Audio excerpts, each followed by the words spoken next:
All right, welcome everybody to Manitoba's World of Choices Career Exploration event, virtual, of course. We're going to have three of these events. Today is the first one that's going to last about 65 to 75 minutes. I've got five fantastic people that are joining me, and the first one is Derek Rolstone. Derek runs his own company called Stone HR Strategies. I've known Derek personally back to high school days, and he has been a frequent guest on our annual events. And I know you're going to find what he has to say quite interesting and informative. And I'll give Derek a couple minutes to just talk about himself and his career, and then we'll jump into a Q&A. And I'll remind all the teachers for any questions they have, just send them into the chat box, and I will do my best to get to all of them once we jump into that Q&A. Derek, take it away. Greg, thanks so much for having me. I know everyone would probably rather be outside today. I think I'm actually going to get my motorcycle out, but bear with me. I think we'll have some interesting information for you. Thanks to JA and to Greg and his team. These are very, very valuable sessions. I wish they had them when I was younger. I know you think everyone on the call probably thinks Greg Leipzig is much, much older than me, but I think he's about 6 months. I think I'm about 6 months younger. I was just talking to him about something that I wanted to show you. I've got a little show and tell, and I'm not sure how well you can see it, but this is from 1984. I found it in my basement. I was in junior achievement. I was the vice president of administration of the year for our little company called Woods and Goods. So that's how long junior achievement has been around. Greg said I'm a human resource professional. I've been doing that for 30 years now. What is HR? Some of you might know, some might not. Human resources, right? So that's the people aspect of business. So when you think about companies or organizations that recruit, that hire, that's what HR is. Inside companies, there's often an HR manager, an HR director, an HR team that helps hire people. They might help with employee or labor relations in a unionized workplace with a collective agreement. So that's HR. Things having to do with pay and how much people are paid and what's called compensation and benefits and bonuses. That kind of stuff is HR. Having to do with training, that's often an HR capacity. Issue management is HR. And then sometimes you got to let people go. I call it saying goodbye better. You have to terminate people, and HR is often involved in that. I got to do 2 tomorrow, so that's going to be a bad Friday for a couple of those people. I got into HR when I graduated from a master's degree in business, MBA. Do you need an MBA to go into HR? No, it helps though, because I learned a little bit about other areas of business.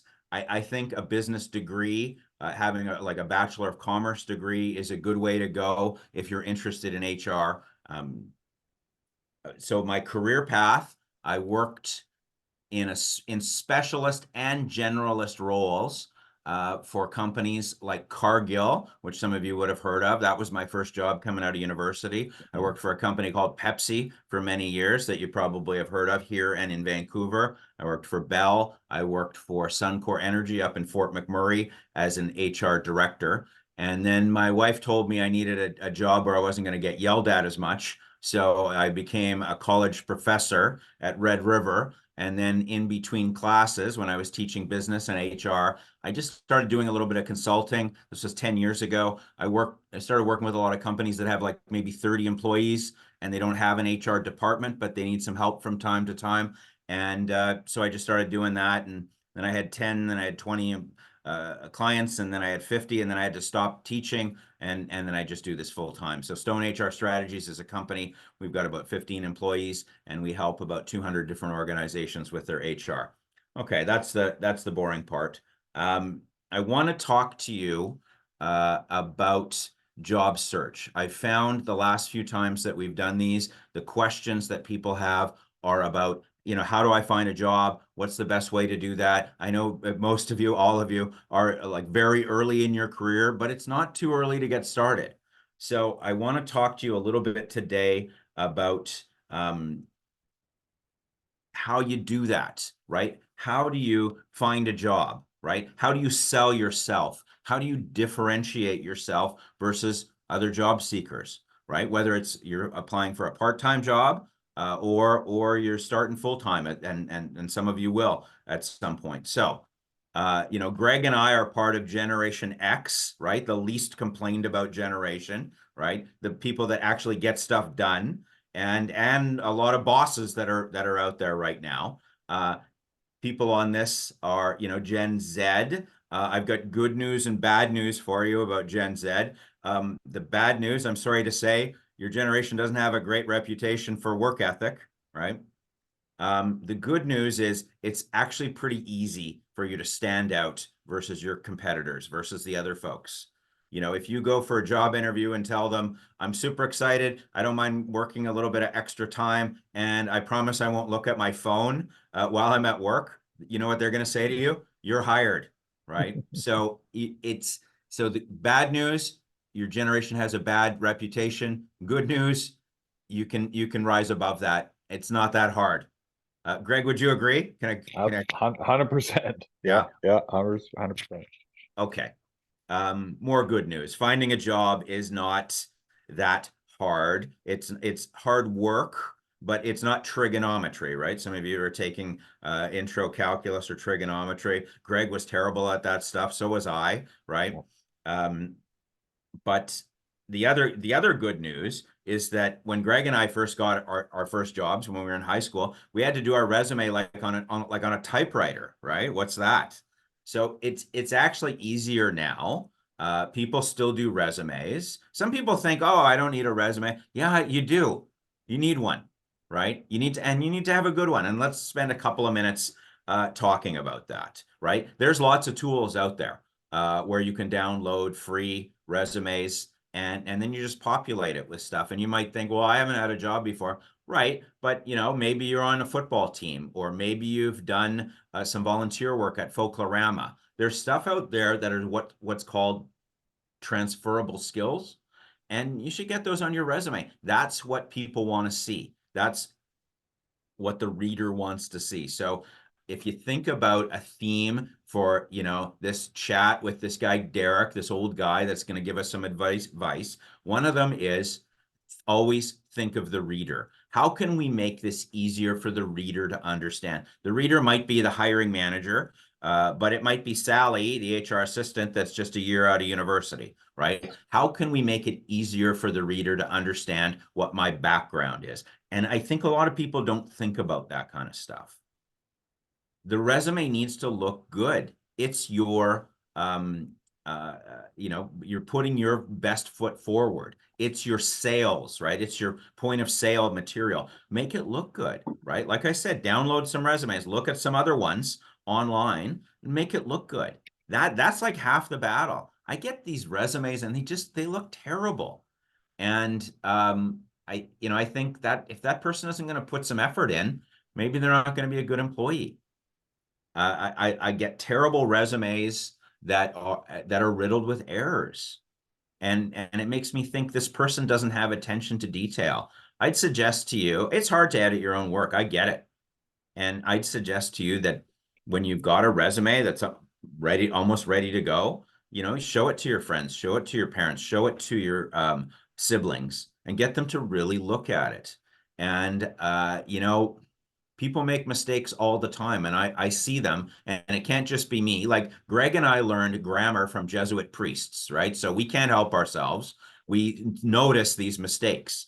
So when you spell center wrong, like center is spelled R-E in Canada, or when you spell labor wrong, it's got a U in it. Or when you've got bullet points in your resume, and some of them have a period at the end and some don't, right? On my resume, I don't have a period at the end of the bullet points. Some people do. Those are both fine. What isn't fine? When you do both, right? So make your resume consistent. Make it consistent with capitalization. Make sure, you know, you're spell checking it, but, you know, spell check doesn't pick up on things where you use the wrong word. So, like, I wish I had $5 for every time someone said that they were a manger, right? That doesn't pick up on the spell check. So that's where you got to get other people to take a look at that stuff. So that's a couple of minutes on resumes, right? Oh, sorry, one more thing. most resumes, a lot of resumes, they just have job duties on them. They just say what they did in that job. Look, I know what a sandwich artist does, right? Or I know what a store manager does. What I really like is when people have some numbers in there and they have percentages and they have dollar signs. And I get that, most of you haven't been in the workforce that long or at all, but maybe you've got some stuff in there that you can put, things that will differentiate yourself. So if you do work as a sandwich artist, instead of saying that you made sandwiches, why don't you say that you were on a team that grew the business by 11%, right? That kind of stuff. Like, try to find, I know you're going to say, it's hard for me to find those numbers, Derek. You can find them, right? Ask around. See what you can do. Tell the story. Make it memorable. Think of the reader. The next part is when you apply for a job, and we're going to talk a little bit more about that. But when you apply for a job, like, some people think cover letters, oh yeah, no one uses cover letters anymore. People are just sending texts in. No, people use cover letters. And you know what? When you use a cover letter, it sets you apart from your competitors. And when I ask in an ad on Indeed for a cover letter, I want to see the cover letter. More than that, I want to see if people have the ability to follow directions, because I asked for a cover letter. So where's the cover letter?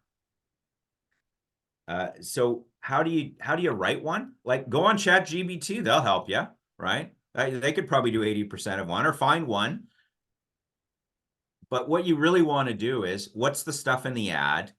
Read the ad, right? What are the things they're talking about? And then talk about that in the cover letter. I'm not saying you have to spend hours on it, but if they ask for it, you need to do it. And even if they don't ask for it, maybe you do it, right? And here, a free tip from Derek: take your cover letter and your resume, put them in one document, right? Think of the reader, right? Sally in the HR office, she has to open up 2 documents and print it. Put it in PDF too, right? Make it easier for her. She just has to print out 1 document. Great. She'll like you already, and she doesn't know you.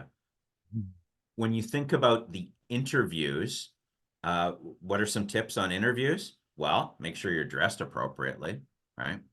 I'm not saying you have to put on a jacket and tie. You might, but show up 10 minutes early, right? Figure out where the place is. Make it so you're not rushed. Don't come in half an hour early. I've had that too. That's awkward. But certainly don't be late. Your chances of getting a job if you're late for an interview have dropped dramatically. Bring questions with you, right? On the organization. What would the training look like? What's your culture? How would I be graded in my first 3 months on the job? Those are good questions. Bring some questions. It's disheartening for an interviewer when you have a really good interview and then you say to the person, what kinds of questions do you have about? And they're like, oh, I don't know, right? When Greg and I were younger, before we go to an interview, it was very hard. I know it's hard to believe, but there was no internet, right, in the 80s and 90s. And so we had to go to the library and look up information on that company, maybe. Right? So it's so easy now. But you got to come prepared. There's a greater expectation.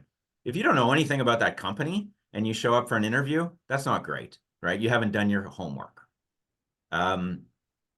When they ask you to tell me about yourself, that's a common question. They don't really want to know about, where you were born and how many sisters you have. What they really want to know when they say, tell me about yourself, is help me understand why you'd be good for this role. So think about that. Prepare for that, right? Take notes when you're in the interview. This is a business meeting. An interview is a business meeting. So take some notes and think about, they might ask you that question about what your strengths and weaknesses are. Think about what those are, right? And when you think about, when they ask you what your weakness is, it's not that I'm late all the time. It's, I got some feedback on this and I'm trying to fix it, right? That's what your weakness is, something that you're fixing. Follow up. I just got an outstanding thank you note from someone that included a bunch of pictures and references. I didn't even ask for that, right? Did I like it? I loved it. Follow up quickly by email. You have to use email. I'm sorry to tell you, right? Text is okay. Email is better when you're doing job search. And then where do you find jobs? Well, referrals is the best way, right? You might apply for a job on Indeed. We're the biggest users of Indeed in Manitoba. I brag about it all the time. But referrals is the best way to get a job, right? We're doing a search to find a maintenance person at this club that I belong to. And I sent the ad out to like 50 people. Spread the word, right? So ask people, ask around, ask your basketball coach if he knows anyone that might be hiring, right? Ask your dance instructor. Hey, do you know anyone that might be hiring? I'm looking for a part-time job. Ask around. Don't be afraid. People like to make connections. People like, and if they like you already, they're happy to refer you. We just hired someone at a prof at Red River. Just sent me a resume the other day, and we're hiring this person as a new marketing coordinator, first job out of college. That's how it works sometimes.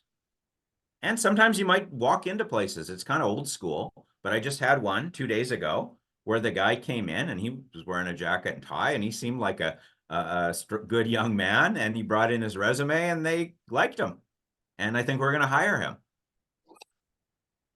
Okay, I think I'm talking a lot here, Greg. I want to give some time for questions and answers. Awesome. Okay, I'll just remind the teachers to send any questions they have for themselves or obviously their students. Send them into the Q&A, and I will ask Derek. First one I've got, and you touched on it, ChatGPT.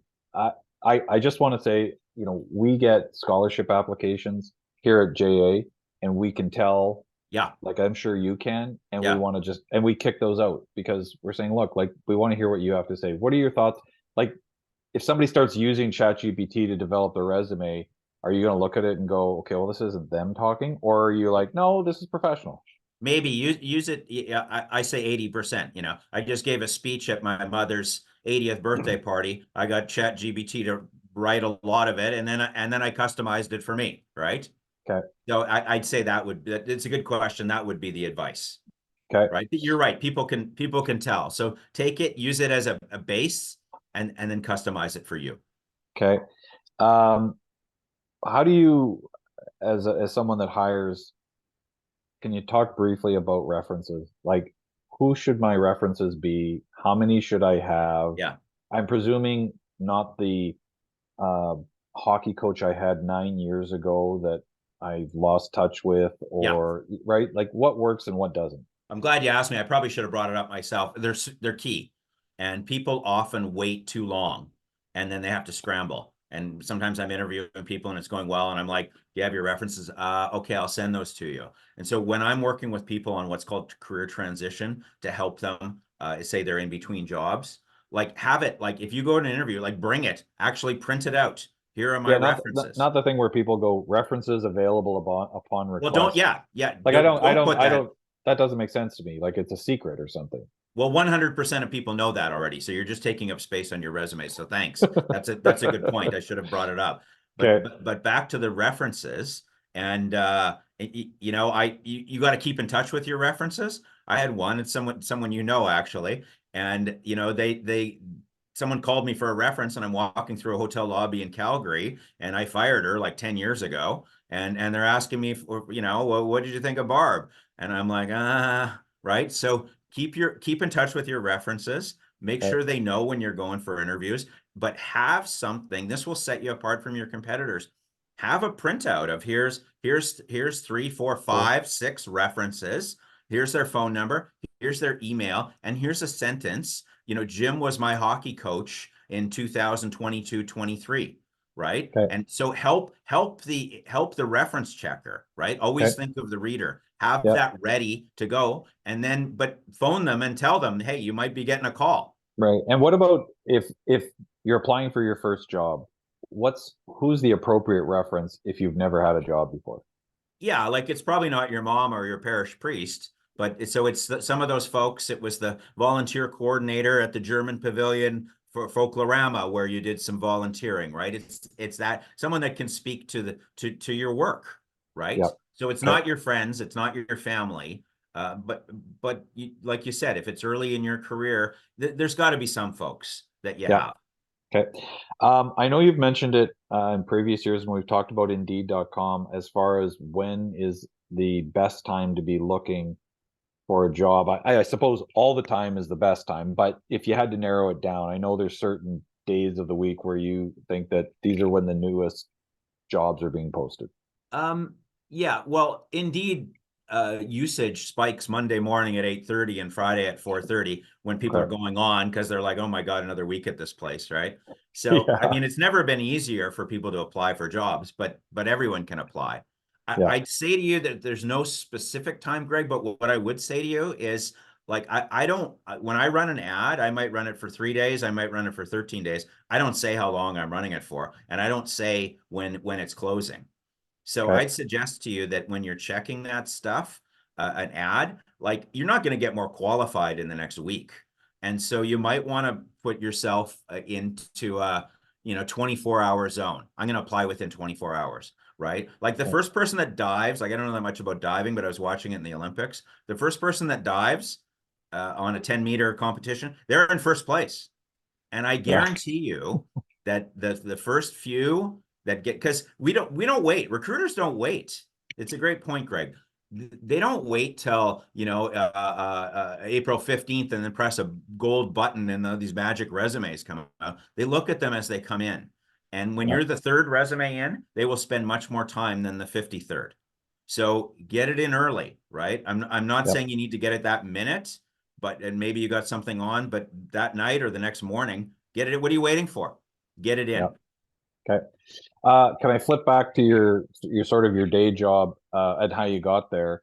Um, Somebody who wants to get into the profession of being an HR professional, Yeah. what do you? I know you talked about the MBA is obviously helpful. I mean, it's helpful for all sorts of different jobs, but what's the career path? Like, do you need to be going into business school, or do you need to be? I found that it helped over the years, is my biased opinion.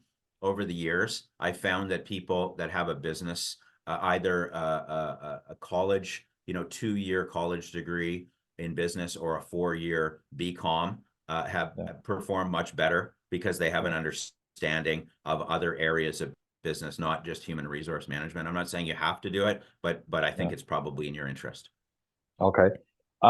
Some of the places you've worked at, you talked about what what what if somebody's getting into that job, what did you like about the best job you had or some of the best jobs you had? Like what was most rewarding to you working within a company as an HR professional? What sort of got you excited in that job?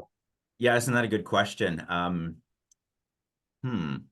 I think when I think back to like the best job I ever had, which was HR manager at Pepsi on Ellis there, it Okay. was, working, it was the people that we worked with, right? It was the people that we were able to promote. It was the people that we were able to recruit. It's the fun that we had at work and outside of work, right? So people talk about culture. One thing we haven't talked about yet, but people do talk about a lot is remote work, right? I'd suggest to you, especially younger people, like remote work is not the way to go. Remote's good if you want a job, but if you want a career, you need to work somewhere. The city of Winnipeg wants people working from home, and I get that it's convenient to empty your dishwasher while you're on a conference call. I get that, but like if you really want to build, you can't build a culture on Zoom, right? Yeah. And so I highly recommend that everyone here, I mean, you got to, you go to a place where you work from work, not work from home, in Yeah. my opinion. Yeah. Absolutely. One of the questions I've got is in a business like yours, obviously you're the business owner, but they're asking if I had my own company, what would I be looking at for an income? How much money can I make uh, being an HR professional, either in a large corporate company or perhaps Yeah. if I work for a company like you? Yeah, I actually wrote it down and then I forgot to say it. HR people make a lot of money.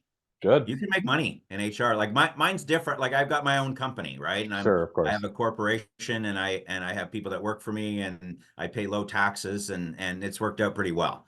But my time in HR, 20 years as an HR manager, HR director, it went really well. You can make lots of money in HR. So could you make it more in other areas? Maybe, but you can do well. Okay. Like Um, an average, I haven't looked at it that much recently, but I don't know. An average HR manager probably makes 90,000 in Winnipeg. An HR director probably makes 130,000. yeah, So it's that's it's good money. terrific. It takes time to Yeah, get to that level. of course, of course. Somebody's asking me, okay, so you got to fire two people tomorrow. That sounds like the worst part of your job. Yeah, yes and no. It's a bad part. It's bad for those managers, right? It's Hmm. terrible.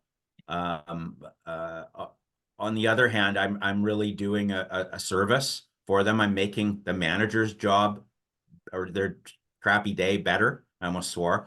I'm making their day a little bit better, but we're also making we treat people with dignity, and we make the experience not good, but not as terrible as it could be for that person that's leaving. Yeah, So that's where we're really providing a service. The other thing is, and protecting the company's brand, right, and keeping lawyers away. The sure. other thing is, though, those people that we are terminating are getting outplacement or what's called career transition assistance. So some of the Right. things that I've been talking about in the last 20 minutes about resumes and job search, and we haven't even talked about LinkedIn, but that's an important aspect too. We'll help people with that, the Okay. ex-employees, to help them. What I'd say is getting back on the horse. Okay. So you're right. It's terrible having to tell someone that they're no longer a fit, but we try to do it as humanely as possible. Gotcha. Okay, I got one more minute, and you mentioned LinkedIn, and I'm glad you brought it up. Rather than me ask you anything in particular about LinkedIn, maybe you could just quickly, in 60 seconds, the importance for students to establish themselves on that platform and Yeah. why it's important and how they can utilize it. It's super important because people want to see, they want someone who's a professional. If they're hiring someone that's a salesperson, and I go on there and they only have 100 connections and they don't have a picture of themselves and they have not that great content, that says something about them. I encourage everyone to get on LinkedIn. It's also a great source. It's not cyber what's the word? Not cyberbullying. Uh, you're not creeping out. If you Stalking. look up, like if you're going for an interview, I should have said this earlier. If you're going for an interview and you know that the interview is with Sally and John, like look them up, right? You might find out they Sure. went to the same high school as you, or that or they also love playing beach volleyball. Like that's the kind of stuff, right? I talked about motorcycles before, like on my resume, like the last line where it says interest, it says, theater and squash and Duke basketball and motorcycles. So, am I getting hired because of that? No, absolutely not. But if I get met in the lobby by the guy who's interviewing me and he has a motorcycle, we're talking about that. So Sure. so Yeah. don't some people will say, "Oh, you shouldn't put that on your resume." Those people are wrong, in my opinion. Put a little bit of stuff on there. If you like Japanese cooking, put that on there, right? Because it shows that's an icebreaker, right? Yeah. And so you can get back to the LinkedIn, you can get personality stuff on there. It's a form of research for you in terms of who you're interviewing, and people want to see you. And it's a professional, and you'll learn a lot of stuff. Although through some complicated algorithms, most of the stuff that comes across my feed is saying bad things about Justin Trudeau. But I guess that's the way it is these days. So I just keep like every second one that comes up is about Trudeau, but that's the way it goes. Awesome. Okay, that has just been fantastic. There's just all sorts of great advice in there, and I know the students have learned lots from me today. So as always, appreciate it so much, Derek. Thanks Always for a joining us. pleasure. Take Good, care. good. Keep doing God's work at Junior Achievement. Thanks, buddy. Joining us now is Jordan, who is the general manager, gas turbine engine solutions from MDS Aerotest. Uh, Jordan, can you hear and see me? I can hear and see you. Yeah. Fantastic. Okay, I went a little over time with Derek, but I wanted to make sure we got a whole bunch of information there for the kids on getting a job. So we're going to drill down on what you do. So if you want to take a couple minutes, maybe just tell us about you and your career and how you got there, and then we'll jump into some questions I have. Yeah, for sure. So thanks a lot. I thought this was an exciting opportunity. I think it seems like some great work to share different career opportunities and things like that in Manitoba with people. I sort of what I do, as Greg said, I'm a general manager for a company called MDS Aerotest. We are in Thompson, Manitoba, and we operate and maintain a facility called Glacier. So our facility is a certification testing facility for testing aircraft engines for flight in icing conditions. And it's owned as a joint venture between Rolls-Royce and Pratt & Whitney. So these two companies, between them, they develop and test and certify aircraft engines for a big percentage of the world's airliners. And one of the steps in that process is showing that they can fly in adverse weather conditions, all sorts of different adverse weather conditions. And so specifically, we test for flight and icing here. So that means that we see aircraft engines anywhere from, say, 20,000 pounds of thrust all the way up to over 100,000 pounds of thrust. So engines that are bigger than we can handle engines that are bigger than anything that exists today, and we do that right here in Thompson. How I came to be here, I guess, sort of a few different paths along the way. I'm a mechanical engineer. I have a undergraduate degree in mechanical engineering, and I have a Master of Applied Science in aeronautical engineering. And so in the aeronautical field, my research work was around aircraft engine compressors and aerodynamics, things that are going on inside of them. So that's sort of how I got into the aerospace industry and how I ended up on this path here. I worked for companies, different companies throughout my career. I guess I've worked in sort of non-engineering roles before I studied engineering. In fact, I didn't start to study engineering until I guess about 15 years ago. So it's been a while, but it took a while to get there. I spent about 6 or 7 years working just different jobs after high school, and finally decided I wanted to pursue engineering. So I've worked in sales, and I've worked in the IT industry doing computer service and those sort of things as well. And I started down this path. I think as far as sort of the advice and things like that, I wanted to just take a second and pretty much underscore everything Derek said about resumes and all of those things. I guess I'm technically a millennial, so I guess I'm not Generation X, but I'm just barely a millennial. And my point there is, like, it really resonated with me as a hiring manager, to hear, be consistent where you use periods, where you don't, make sure your spelling makes sense, those sort of things. I might let you off the hook if you spell center wrong, unless you're talking about the center for something, and then it's definitely RE as opposed to the middle. Outside of that, I think the path to getting into an engineering career, it's different for different people, I'm sure. A lot of people assume that you've got to be really excited and interested and excellent at math and science in school and in high school. I will say that I was not a fantastic academic performer in high school. I was a fairly strong student once I went to university, but I did poorly in math, in fact, until I got to university. So I heard about calculus and trigonometry from Derek there, and yeah, I struggled with that in high school. But I think I'm okay at it now.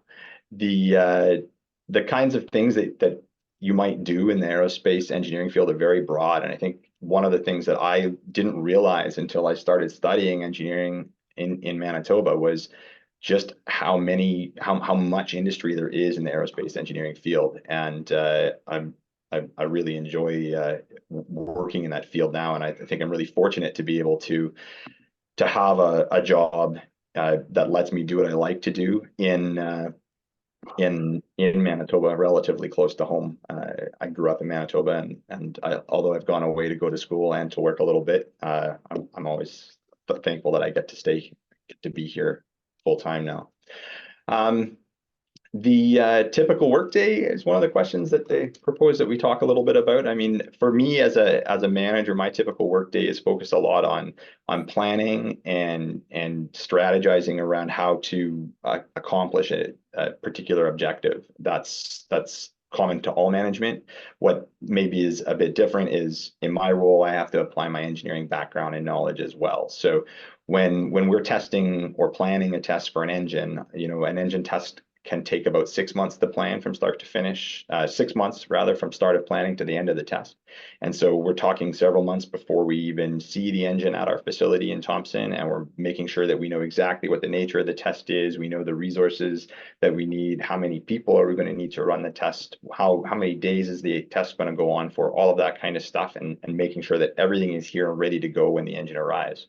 Because what we do is really weather dependent. That means that we have to have a rock solid plan so that we can be sure to have everything in place when the time comes, because we need weather conditions that sort of start at about -3 and go right down to about -25 or -26.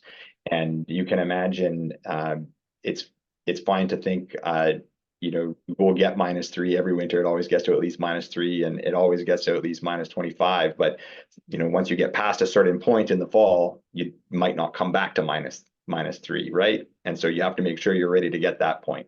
And then the same thing in the spring.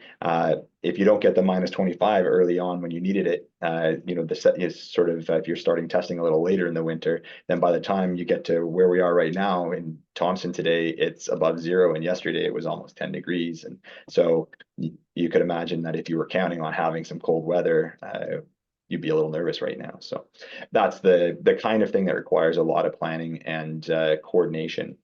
So we have a team of between 10 and 20 people that support that activity. It's engineers, it's aircraft mechanics, it's maintenance and security personnel. And then we see our customers' personnel come from all over the world to support their testing here at this facility. And so sort of planning and how we're going to coordinate all those people together and make things happen are a big part of it. And sometimes in my role, I find myself using some of my more technical background and knowledge, because we're a small team, and part of being in a small team means mentoring, or just providing some advice and input on technical things, or maybe it's not technical. If as a manager, sometimes it's managing personalities or people, and trying to make sure that everybody is able to achieve what they want to achieve in their work. And so that's always an important aspect. So I think, if I just kind of left off with the final little bits of advice to consider, I talked a little bit about my background in terms of not being a strong high school student, but I want to encourage anybody who's got a passion or excitement about technical things. When I was younger, I always wanted to understand how things worked, which is a pretty common attribute for engineers, I think. But I think there's a bit of a stereotype that goes along with it, that you also have to be academically excellent. And I think as long as you're willing to work hard, you can actually achieve that academics just fine. If you're inquisitive and curious about how things work, whether that be how computers work, whether that be how machinery works, whether that be how electronics work, pursue that. If you find yourself with an idea or a thing in your hands, and you wonder, well, I wonder if I changed this, or if I moved that over here, and what would it do? Think about what you might learn from that sort of exercise, and try it if it's safe, and see what you take away. And if you find yourself wanting to, having ideas and wanting to test how those ideas work in the physical world, then an engineering career might be something that's good for you. So I guess I'll leave it there. Awesome. Yeah, that's terrific. I've got a few questions that have already popped in, Jordan. So a few questions around schooling. So do you recommend a master's in mechanical engineering, and does that help to get a better job than just having a bachelor's? So I think the engineering is an interesting career, because it's one of the regulated professions that doesn't have sort of a almost implied master's amount of education. So say a lawyer is going to have an undergraduate degree followed by more school, or a doctor is going to have an undergraduate degree followed by more school. Engineering has a undergraduate degree followed by depends on the jurisdiction, but once upon a time in Manitoba, it was a minimum of 4 years of practice with a mentor, and then that was what would qualify you to be a professional engineer. So you can't call yourself an engineer unless you're a professional engineer in Canada. Okay. So that graduate degree doesn't necessarily enable a lot, but it can certainly help you to hit the ground running faster, if that makes sense. Okay. How many years did you go to school, and is it very costly? I went to school more years than most would have. So I went to school, I studied computer science for a couple of years, actually, and then I left. I came back and I studied engineering. So the engineering program, say at U of M, is going to take 4 or 5 years, is typical. Mhm. You know, I recommend to people that you'd be better off to spend more time at school and get involved in extracurricular activities that give you hands-on experience and learning opportunities than you are to rush through it, because a lot of the hiring managers in the engineering world, that was their path, so they relate well to that. After I did my undergraduate degree, I spent a couple more years doing the research degree, and like I said, as far as the cost goes, it's not terribly expensive. We're fortunate in Canada and in Manitoba that it's you know, our tuition rates are relatively inexpensive compared to other parts of the world. It certainly is a factor, though. But again, it's one of those things that I can say you're investing in yourself, and you know, if there are ways that you can access funds to cover those costs, student loans, parents, family, those sort of things, you should absolutely not let the finance aspect of it deter you. Okay. A couple more questions. The type of work, the testing that you do, is it done anywhere else besides Thompson, in Manitoba or Western Canada? Yeah, so I'll say specifically flight and icing testing for turbofan engines. Two pieces of this are National Research Council of Canada does a lot of testing for smaller engines in their labs in Ottawa. The facility here uses National Research Council technology, and National Research Council actually operates the spray system that creates our icing conditions. An interesting point is that in Manitoba, there are actually 2 icing test facilities. They're unrelated. I'll emphasize that. But I'll point out that there are 2, which is pretty cool. In Winnipeg, at the Winnipeg Airport, there's another facility there that operates tests for General Electric. And between that facility and this facility, we basically do the certification testing for basically 100% of the large civilian turbofan engine in sort of the Western aerospace world. So, okay. If I study in Canada, is it possible for me to go and work at NASA for aerospace? Yeah, you know, that's an interesting point, an interesting question.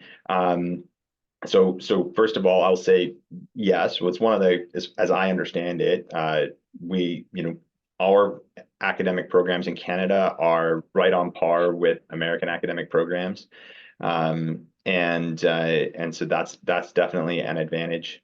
The challenge to say working at NASA can be related to security and things like that, and so our limitation for non-US citizens is, I guess, what I will say.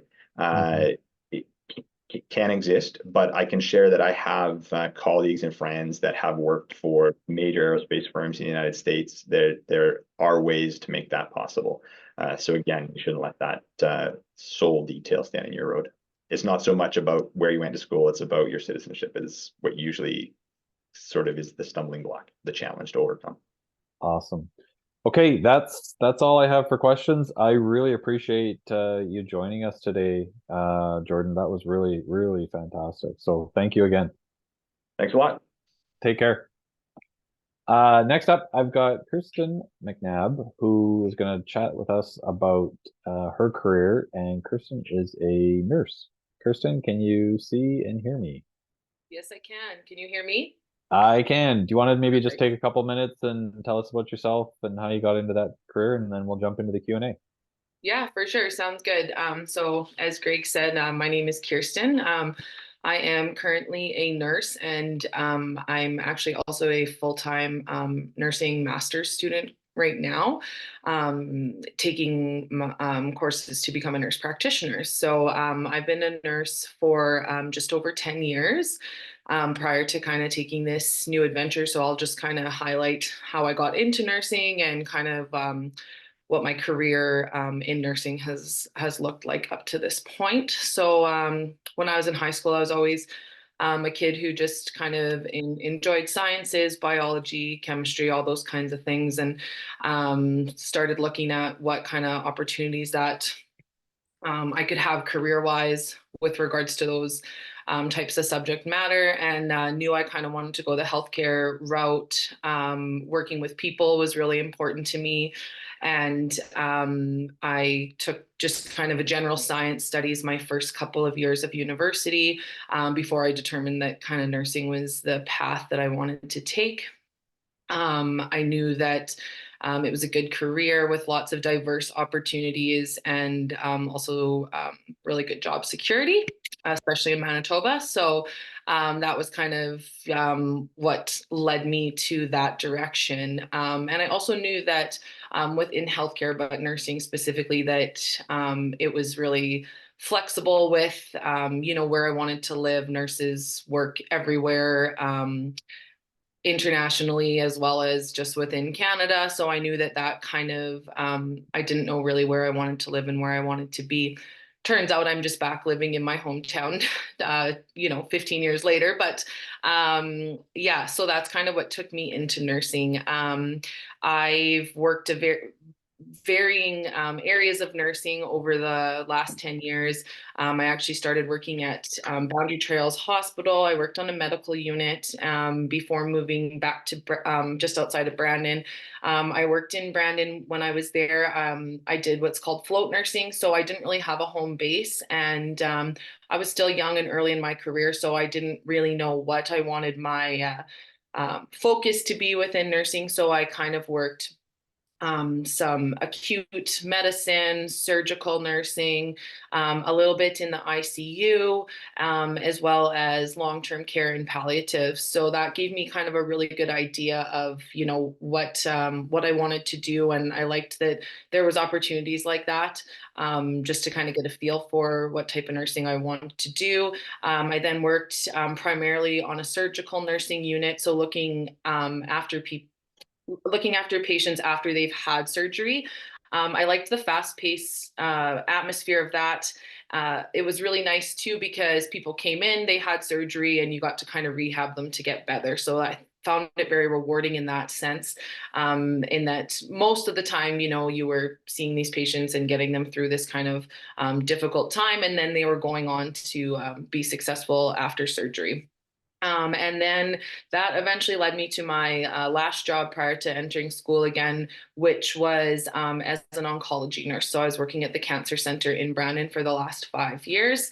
And that was, just probably the most rewarding job. Lots of people say, oh, you're working with people with cancer all the time. That must be really challenging, and it definitely was challenging, but it was also the most rewarding job I think I've ever had.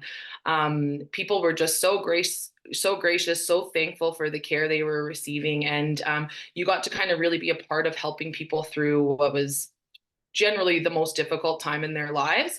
And whether the outcomes were positive or negative, you just really you felt like you were really truly making an impact for these people. So that was my last job prior to entering back into school. Like I just said, and started in September to become a nurse practitioner. A couple of things I really like about nursing was the flexibility. And I know that maybe isn't always what is put out there, that you kind of hear in the media and stuff like that. But when I was young, I worked shift work, I nights, weekends, days, all that kind of thing, like you would expect a typical ward nurse to be doing. But when I was at that stage in my life, I actually really liked that. I'd have long stretches off. I was able to do a lot of traveling. I was able to do a lot of things, and you could kind of work within your schedule to, make those opportunities available to you. And I also really like with nursing that as I kind of touched on, like within my career, I feel like I've had a bunch of mini careers almost, right? So I've been able to work with a ton of different people and work with a varying patient populations, and there's always just new opportunities, new education that you can take. And I just like that it's a profession where I feel like I'm always continually learning and changing. And I had no idea 10 years ago when I graduated nursing school that that cancer and oncology would become this passion of mine that I was just feel very invested in. Nor did I know that I was going to be, entering back into school at 33 to go even further into my career and kind of make a whole nother change. So those are, yeah, some of the things that that I've done throughout my career. And yeah, a typical work day for me right now is very different than normal because, like I said, I'm a full-time student. So I'm spending a lot of time at my desk doing research, kind of that kind of thing. But and again, within nursing, that varies depending on the job that you're in. I'm excited for my new education opportunity. I'm excited to become a nurse practitioner, to have a little bit more autonomy, to work, a little more independently, but also within a team. And yeah, and I think that's a really exciting thing about healthcare is the teamwork, and that's a huge part of the reason why I have enjoyed this career so much. And yeah, I guess that's kind of there's just a lot of opportunities in healthcare, and I think right now it's changing drastically. I think the pandemic highlighted a lot of maybe faults of healthcare, but I'm an eternal optimist, which is not always typical for someone who works in this profession. But I just see that, kind of exploiting maybe some of these faults of our system, we're hopefully, over the next 10 years going to be able to improve on it. There's a lot of opportunity to grow in healthcare. Currently, right now, I'm on a salary continuance with a return of service. So when I finish my master's degree, I have a guaranteed job, and I'm able to actually get paid while I go to school, which is kind of a unique opportunity that is coming. And, that's again because of these faults that have kind of been exploited in healthcare, in primary care. These opportunities are becoming more readily available, which is, I guess, a positive lens to look at that with. So, yeah, That's correct. Anything else, I can facilitate some questions if anybody. Yeah. Thanks for that. I've got a few questions to come in. First one, what schools did you go to for studies? So I went to University of Manitoba for both. Okay. I did my undergrad nursing degree at U of M, and then I'm also doing my master's through them as well. I have a lot of colleagues. Any of the schools in Manitoba are honestly very great. I also think that if I went back and did it, I went right out of high school, but I also think there's a really good benefit and opportunity to, lots of people can take their licensed practical nursing first, and that is, and then you can do a bridging program to become a registered nurse, which is kind of it's a unique way to do it, but I actually think it's smart. You get some of that hands-on work, and on top of that, it's financially smart, I think, because you can work as a nurse while you're actually doing your bridging as well. So there's lots of opportunities. You don't have to jump right into becoming a registered nurse right off the hop. And you can also have a really great career as a licensed practical nurse as well. And Manitoba, the scopes are very similar. It's a good wage with both of those careers. So there's lots of different opportunities to get, to have a job as a nurse. Okay. Can I make more money by working in northern Manitoba or rural Manitoba versus in perhaps Winnipeg or Brandon or? You definitely can, to some degree. rural, your wages are going to be very similar. The way that sometimes you can make a little bit more money, especially as a new nurse, which actually I was able to do this. And when I went to Boundary Trails initially was there is funding for people who, if you will sign on in rural communities, there's provincial funding, there's funding through your regional health authority. So like before I even started my very first shift as a nurse, I was given $10,000, and that essentially that was just I had to sign on for a 2-year commitment to work at the hospital I was signing on for. And so yeah, there's definitely opportunities. Northern nursing, that's yeah, definitely you can make more money. And there's like northern living allowances if you're doing if you're permanently moved up there, as well as within the agency nursing. So that's kind of what's referred to as travel nursing. You can make more money if you're willing to relocate to some of those more remote areas. Okay. Can you talk a little bit about, we read in the news and online over the last few years about the stress and the workload and how hard it is for some nurses in some regions. Can you talk a little bit about that, and is that an ongoing is it a concern of yours? What do you think? Yeah, I can definitely talk to that as well. It's I don't want to sugarcoat it and say that those aren't ongoing issues. I think those issues are being more presented in like we said in the media now, and I think the pandemic highlighted a lot of that. It's always been that way. Healthcare is busy. I think if anything, it's unfortunate because we seem to have people leaving healthcare now because the conditions in certain areas have gotten really challenging. But again, I think that there is, I don't want to say there's immediate hope, but I also think there's a lot of opportunity right now. So for young people who want to work hard, if we can kind of get a new generation of people reinvested in healthcare, and like for myself, when this opportunity came up to like continue my career and help, it starts from the top, right? So if we can create more care, like primary care opportunities, we can decrease the burden on some of these acute care facilities. And so, as people continue to move through healthcare, move up in healthcare, just looking at ways that we can continually improve. But I would be lying if I said it's not challenging right now. But at the same time, I don't want to discourage people from entering into this field, because otherwise we're never going to get back to a place where we can hopefully have a improved healthcare system, improved work-life balances. And it's something that nursing is always continually trying to work towards, to continue to keep us functioning at a better level. Awesome. Okay, on that note, I got to move on. Thanks so much for joining us. We Thank really you. appreciate it. This was great. Thanks again. Take care. Bye. Bye-bye. Joining us now is Brendan Unger. Brendan is an excavator with appropriately named Unger Excavating. Brendan, can you hear and see me okay?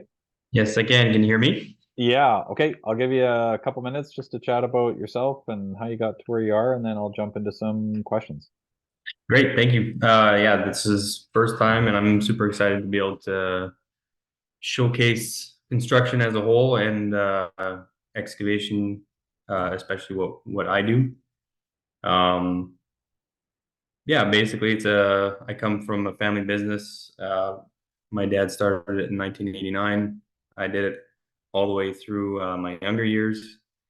And now I've been doing it full time since I graduated for 14 years. I am now currently a senior superintendent for all of our site work.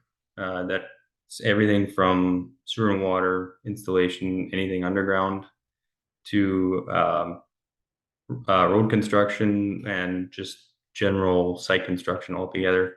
We built railways, roads, general subdivisions, earth moving projects all over Manitoba, all the way up to Thompson, where Jordan is, in western Manitoba, and looking to go even further if we want to. So that's kind of general of what we do.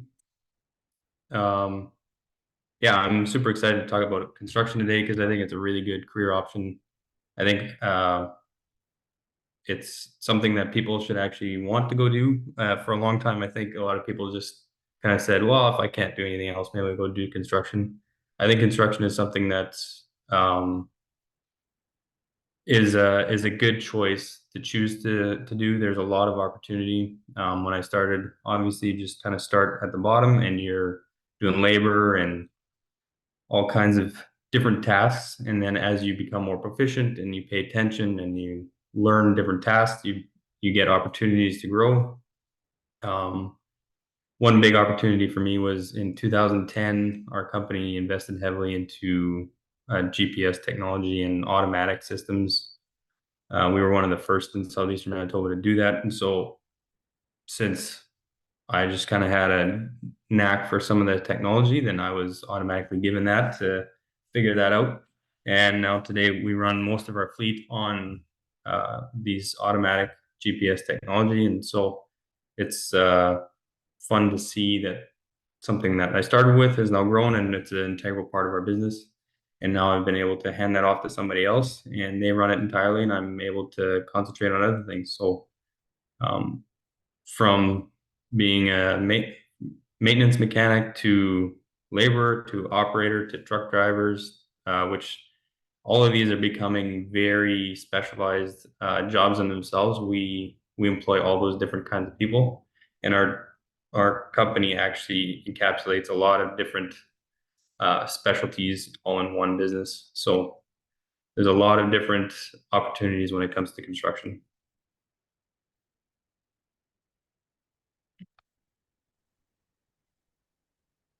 Perfect. Thanks for that. A couple questions. You mentioned all of those different sort of job duties that fall under your within your company. Are a lot of those jobs, are they jobs where you would be going to a trade school for? Do you need an education for them? That's a great question. So as a heavy duty mechanic, what we employ several heavy duty mechanics. They are either Red Seal or apprentice. And so, yes, that's a trade school that they go to. And if you can find a good company that will apprentice you, and if that's something you want to do, they'll take you through the process. And the great part about construction as a whole is that it's all on the job training. There is some outside training that you can do that might help you get a job. But for the most part, if you're just willing to work hard and you just pay attention and you're willing to try new things, you're going to get an opportunity to keep going and you're going to get paid the whole way, as opposed to actually having to pay to go to school. So that's one positive side of doing construction. But yeah, there's Red Seal technicians, operators in Manitoba, and most of Canada is that's all in-house trained, and so that's just general experience, and that's just taking time to get to know different things, and it literally takes years just to learn and be specialized in one machine, how it operates and how it reacts, and really you're doing a lot of different things. Once you start fully understanding it, you're understanding the chemistry of the earth with physics and all this stuff. You don't really do that math and you're not actually doing the equations, but you're actually, once you think about it, you're understanding that and you're putting that into really practical use basically every second of your day. And truck drivers now, especially Manitoba, has become a very specialized job description. It's very expensive. That's one of the most expensive things that you have to put your own money out to do, is become a truck driver. But our truck drivers, they do everything from hauling a load of gravel, or the more skilled ones, they will haul our large machines with and all put together, these trailers are over 100 feet long, and they're not, you can't just go anywhere with them, and you have to there's a significant amount of training and skill that goes in with it. So, yeah. Okay. Somebody's asking, what do you do if you can't find an apprenticeship?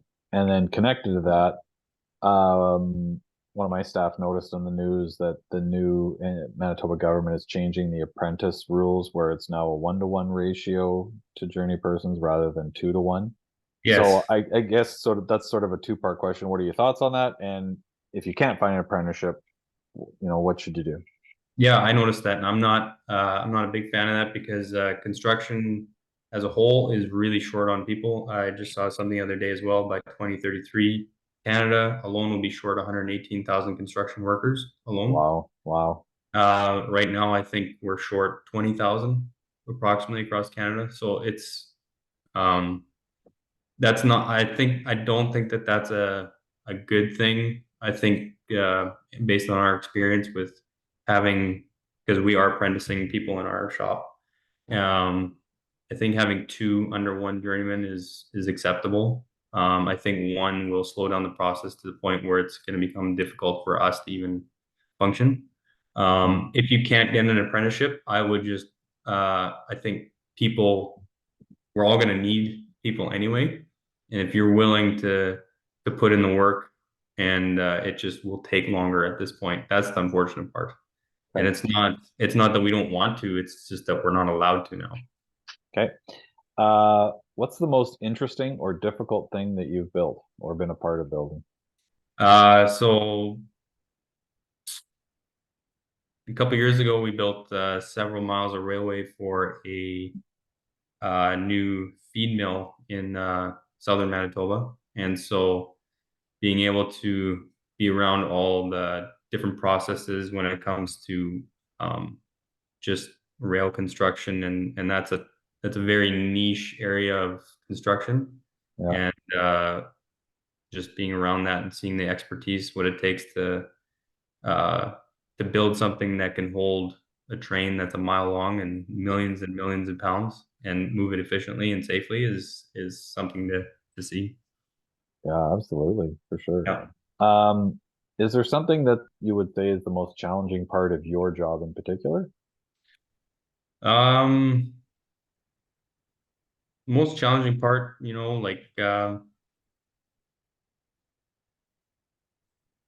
sometimes it can be the weather, and sometimes it can be That was another question. Actually, Yeah. Brennan, someone said, how do you like working outdoors in our Manitoba winters? and you know what? That's part of the job that I love. Like I get to be outside 90% of my day, and so this is probably the most I'm spending inside today anyway. But that's the part that I like. Yeah, there's challenges, but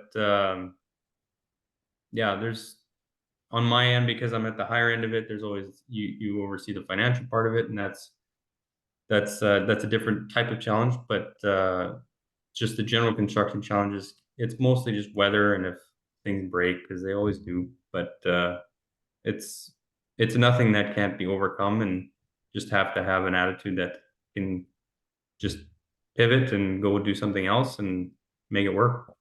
Okay. What kind of hours do people work that in your industry, and do they get, when you are working more than your typical 40-hour work week, are you getting paid overtime, and stuff like that? So regulation in Manitoba for excavation construction specifically, different types of construction are regulated differently for hours, but we are regulated to a 50-hour work week, and then overtime after 50. And so we put in typically 12 hours a day, and our company specifically, we work Monday to Friday, and we have almost every weekend off and Saturday off. There's a lot of construction companies that do like to work Saturday, Sunday. There's some of them that work 7 days a week in summertime because of our limited summer. We believe in giving people time off and working hard during the week. But yeah, we'll put in 60, 65 hours in 5 days. Awesome. Yeah. Okay, that's all the questions I have and all the time I have too. So this was really fascinating, and I really appreciate you joining us, Brendan. Thanks so much. I really appreciate it. Thank you. Thank you. Okay. And last but not least, we have Holly Martin. Holly's a training coordinator with Alamos Gold. Holly, can you hear and see me okay? I sure can. Can you hear me? You bet. I'll let Perfect. you take a couple minutes, and then I'll jump into a Q&A. Sure thing. Okay, so I'm going to introduce myself real quick, my job title, but I want to talk about how I got to my job because I think it's a little more interesting than my actual job. Okay. So my job title is training coordinator, and I work for Alamos Gold, which is a mining company. But I work as part of a team of about 13 people in developing a mine. So there's no mine yet, but there's going to be. And we're located in Lynn Lake, Manitoba. If you look on a map, we're at the very end of the highway if you're to drive north. So as part of this team, there's a lot of engineers, a lot of number people, but I handle the people part. So when the mine is built, there's going to be about 400 jobs. My job is to find 400 people to fill those jobs. And a special focus of my job is that we want as many of them to be part of the local area as possible, locally or regionally. So if you live in northern Manitoba, keep an eye out. Come work for us in a few years because we're going to need you. But how did I get here? So this is a little bit more interesting. So growing up, I was really into art and drawing. I wanted to become an animator, so I thought that's what I was going to do. And that's what I went to university for. But if you haven't noticed, I am Indigenous.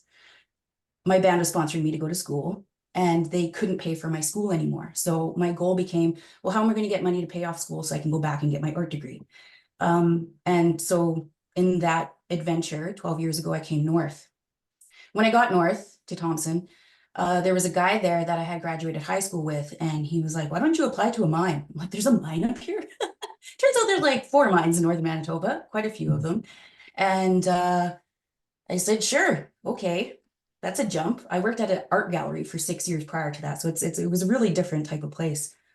And so what ended up happening is I got thrown into like an introduction training program. And it was to show people like me who hadn't ever seen hard hat and steel toes before what industry is all about. And that was my first introduction to mining.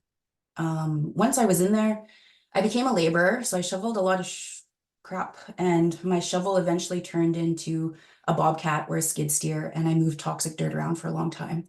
Eventually, I got sent underground kicking and screaming, and I became one of 3 women out of 300 workers. And it was a learning curve for both me and all of the men. I got put on every single job to see if I could or would do it, and I did. Eventually, I got put in with the mobile maintenance team underground. So all the big giant machines that go underground to move stuff around, I got put onto what I thought was the crappiest job. I thought I was being punished, washing those trucks. But even to this day, that job is probably one of my most favorite. I got paid really, really good money to do really, really, really low responsibility work, and I enjoyed that. But also while I was underground, I was made part of like health and safety.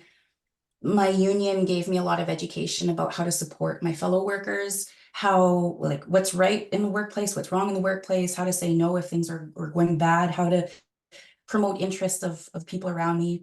And yeah, it was good that. Eventually, I went from washing trucks to becoming a supervisor for my mobile maintenance team. And I became one of the best supervisors they had. I know this because they told me once I was laid off. And this didn't happen because I knew a lot about mechanics. Quite frankly, I know nothing about mechanics. I still have to take my vehicle to a mechanic to get it fixed. What made me good at this job as a supervisor of miners underground, miners and mechanics, was that I know people and I love connecting with people and supporting them, finding out what they need and getting them the skills or tools or whatever it is for them to get their jobs done. So eventually I got laid off, as that so happens in mining, and I went into workforce development. And workforce development is about getting people the skills they need to get the jobs that they want. And like Brendan was saying right before me, construction is short a lot of workers, so is mining.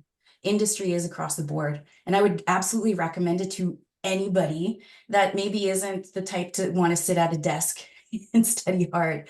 Especially in mining, I got in as a laborer, and now my job is to work primarily with people, helping them develop their skills and help them figure out what they want to do with their life.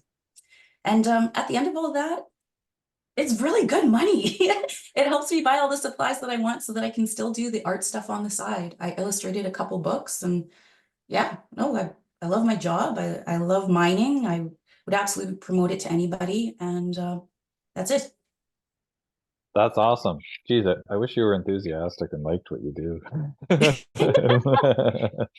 Yeah, I love your enthusiasm. That's awesome. Okay, I got a bunch of questions for you. Okay.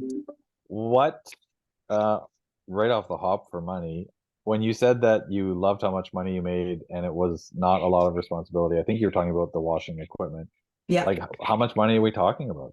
I made $32 an hour working 12-hour shifts. Wow. It was good. You know, my whole life was made out of washing trucks. I got a new vehicle. I went on trips. It was good. And I don't have kids, so yeah. Awesome. Yep. What's the current male female ratio now, like in generally speaking? Do you know, like, is it gotten, are there more women in the workforce than when you were one of 3 women working? Yeah, there is more women coming into the industry, but we need a lot more. I wish I had percentages for you, but I don't. But it's better than when it was. It's better. And Yeah. that's actually my passion now, is how do you make the workplace a lot more friendly and safe, psychologically safe for people that haven't been in the industry before. I Yeah. advocate for women, Indigenous people, minorities. How do we make it so that we can all understand each other and not feel singled out? It's gotten better and it's getting better. So That's get into perfect. industry because we need you really bad. That's great. Another question I have that's come in: how do you entice people to move to Lynn Lake? Do you like fishing? If you don't, come with me and you will like fishing. It's good fishing. Well, here's the thing. So our mine in Lynn Lake is actually going to be a camp. So you don't necessarily have to live in Lynn Lake. You could live anywhere and we will fly you into Lynn Lake because we do have a state-of-the-art airport. I mean, it's very small. And you will go to live at a camp for 2 weeks and then you'll be off for 2 weeks. So go do whatever you want with your life for 2 weeks and Wow. then come back and drive a truck or heavy Yeah. equipment operators. Who was talking about, Jordan, I think was talking about drivers, or Brendan?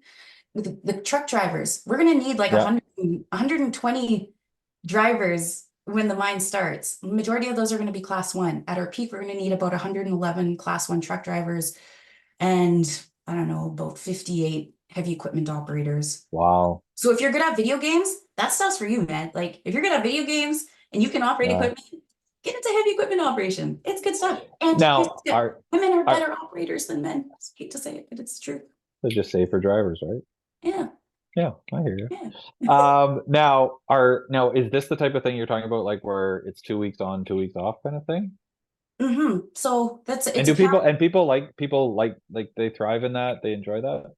Yeah, so we currently have like an exploration team. So another part of mining is like geosciences, geologists, rock lickers. They come in 2 weeks in, 2 weeks off currently, and they like it because when you work like a 9 to 5, the majority of your daytime, lifetime is spent at work, and you get a couple free days to spend on responsibilities and your family. The ones that go home for 2 weeks, they get to spend 2 solid weeks with their families and the people that they love. It's not interrupted. It's not whatever. It's still the same amount of work for the entire year. It's just concentrated at work, concentrated at home. And Yeah. it's good for a lot of people. Some not so much. I mean, try it out. If you don't like it, then you don't like it. But Yeah. yeah. What does a truck driver, for example, what kind of wage are they looking at? I think starting you could look at anywhere between $25 and $30 an hour, depending on what mine you go to work for. Yeah. And then just with years of experience, you'll get wage increases, salary increases, raises, that sort of thing. Sure. And then your yearly salary can be anywhere from like, 70 grand to 120 grand, depending on like overtime and Wow. bonuses. Bonuses are huge in industry. So the more productive your team is, the more money y'all make. That's amazing. Mhm. Can you talk about like education? Like, what do you need? Are there certain things in high school that students should be concentrating on if they wanted to get into this kind of field, or community college or university? Is there certain things? I would say it depends on the field. So if you just want to go into like our entry level, say like operating a Bobcat like I did, I think the requirement was honestly just a grade 10. don't Okay. don't drop out, finish Don't school. stop at grade It'll 10. help Don't you. stop at grade 10. No, Yeah, we're don't not drop saying at grade that. 10, just keep going. Because Yep. like that grade 12, you might need that. Say if you get bored of driving truck after 7 years and you want to do carpentry or you want to do trades or you want to become an electrician, you're still Yeah. going to need that grade 12 to get into apprenticeship that a company could still sponsor you for and carry on. So just the best piece of advice I was ever given, and then I'll pass on, is show up, be on time, and just do as best you can. That's it. And if you can do those three things, you can succeed no matter what it is you're doing. Just do Well, those three things. that's great advice. That's what we started off with our HR specialist, Eric Rolstone, was talking about that, and you kind of put the ending epilogue on it, because I think that's perfect advice. Any other advice, any other comments you have for students who are thinking about, is this a career for me, or is this something I want to even look into? Yeah, you're not married to it. You could dip a toe in, work it for a couple of years and leave if you want. I've seen people do that. And then I've seen people like me who went to it being like, I'm going to save myself with this. And now it's my flipping life and I love it. Try out industry. It's really good. And I think, I don't know, industry needs to be praised a lot more and supported a lot more. And just come join us. We need you guys like really bad. Awesome. Awesome. You've been terrific, Holly. That's really fantastic. I really appreciate you joining us. This was just terrific. This is awesome. Thank you. Thanks to everybody who joined us this afternoon. Just a reminder to our teachers, we have 2 more sessions on May 1st, 2:15 p.m. and on May 7th at 10:30, and you can register in the same place that you did before. And if you have any questions, comments, future mentors that you'd like to see, just shoot us an email. And thanks again for joining us. Take care, everybody. Bye-bye.